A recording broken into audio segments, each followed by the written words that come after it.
Hello student, तो आज हम देखने वाले हैं phylum Porifera 11th NCERT chapter number 4। Okay, member of this phylum are commonly known as sponges. तो पोरीफेरा में जो मेंबर्स होते हैं उनको कॉमनली कहा जाता है sponges. Okay, they are generally marine. तो वो कहाँ पे पाया जाता है? ज़्यादातर मराइन वाटर में पाए जाते हैं, मतलब वाटर बेसिकली वो रहते हैं वाटर में। मोस्टली असिमेट्रिकल एनिमल्स, कल हमने देखा था इसके पहले की वीडियो में कि उसकी जो सिमेट्री है असिमेट्रिकल है, मतलब आप इसे कहीं से भी अगर ऐसी इमेजिनरी लाइन ड्रॉ करोगे तो ये जो टू हाफ्स बनते हैं, एक तो एक वन, ये टू हो गया, ये टू हाफ्स कभी सिमिलर नहीं होंगे, तो इसे कहा जाता है असिमेट्रिकल एनिमल्स। ओके, तो पहला क्या है इसका कैरेक्टरिस्टिक कि ये इसके मेंबर को कहा जाता है स्पॉन्जेस।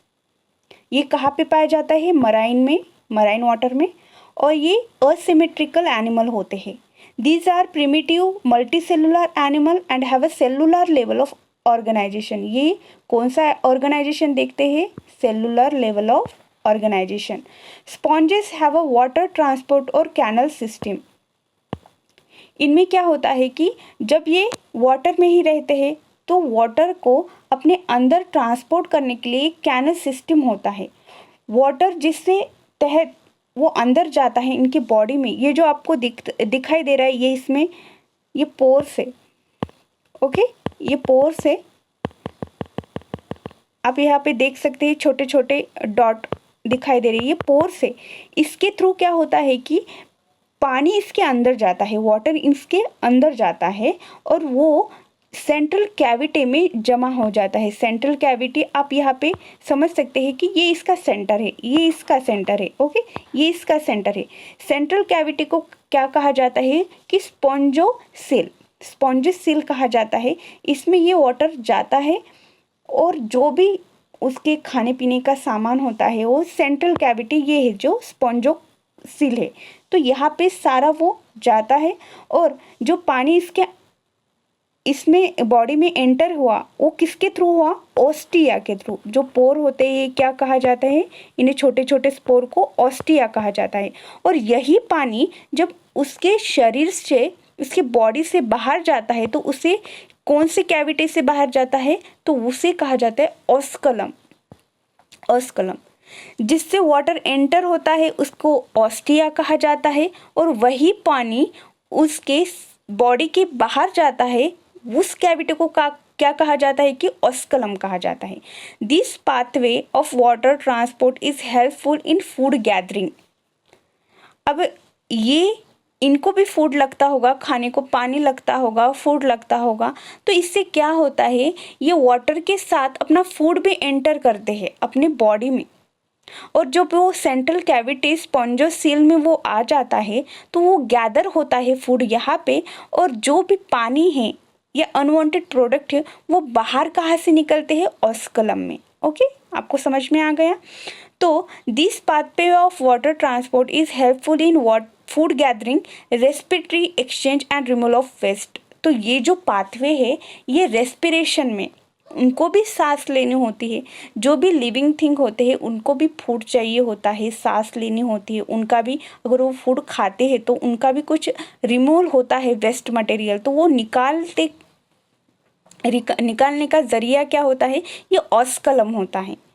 उनके बॉडी में सारी चीज़ें एंटर कहाँ से होती है? ऑस्टिया के थ्रू होती है, ऑस्टिया कैविटी के थ्रू, और जो भी रिमूवल होता है वेस्ट मटेरियल वो किसके थ्रू होता है? उस कैविटी को क्या नाम है? ऑस्कलम। ओके, चाइनोसाइट और collar cell line in the spongocoel and this canal digestion is the intracellular. Okay, जो स्पॉन्जोसेल ये कैविटी है तो यहाँ पे कौन से सेल्स पाए जाते हैं जो कि इनकी फंक्शनिंग में हेल्प करते हैं? तो उन्हें कहा जाता है चिनोसाइट्स।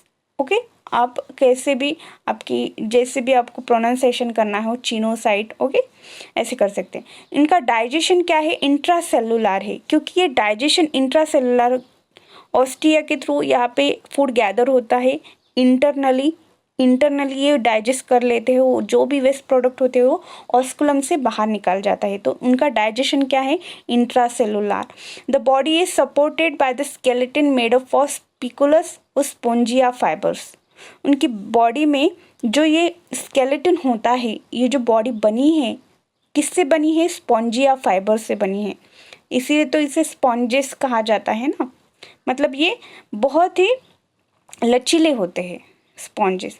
इसके सेक्सेस आर नॉट सेपरेट, जैसे मेल फीमेल नहीं होते हैं। जो भी एग्स और स्पर्म होते हैं ये इनके अंदर ही फॉर्म होते हैं, तो सेक्सेस सेपरेट नहीं होते, इसलिए इनको एक यूनिक टर्म है जो कि है हर्मैफ्रोडाइट है। स्पॉन्जेस क्या है, हर्मैफ्रोडाइट। तो पोरीफेरा में आपको याद क्या रखना है, पोरीफेरा के जो मेंबर्स होते हैं उनको स्पॉन्जेस कहा जाता है। ये जनरली मराइन वाटर में पाए जाते हैं। ये असिमेट्रिकल होते हैं, सेलुलर लेवल ऑफ ऑर्गेनाइजेशन दिखाते हैं और उनमें एक बहुत ही अच्छा कैनल सिस्टम है जिसके थ्रू ये फूड, रेस्पिरेशन या जो भी वेस्ट प्रोडक्ट है वो बाहर निकालते हैं। तो उसमें जो भी बहुत इम्पॉर्टेंट है कैविटी जो हम कहा जाता है कि माइनर पोर्स है, वो क्या है, ऑस्टिया, सेकेंड स्पॉन्जोसील, उसके बाद ऑस्कलम। ये तीन आपको याद रखना है।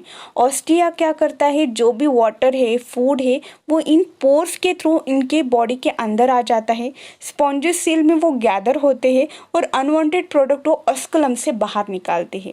जो भी स्पॉन्जोसील के एरिया में उनकी बॉडी फंक्शनिंग करने के लिए सेल्स पाए जाते हैं, उनको क्या कहा जाता है, स्पेशलाइज सेल होते हैं, उनको चिनोसाइट्स कहा जाता है।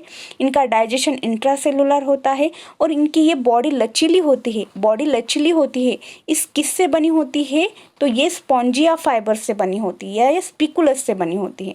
इनके सेक्सेस सेपरेट नहीं होते हैं, सेक्सेस इसके एग्स और स्पर्म यहीं पे बनते हैं, इसीलिए इसको हर्मैफ्रोडाइट कहा जाता है। तो आपको ये याद रखना है और इसी के साथ मुझे लगता है कि आप पोरीफेरा फाइलम आपको बहुत डिटेल में मैंने समझा दिया है। Thank you so much.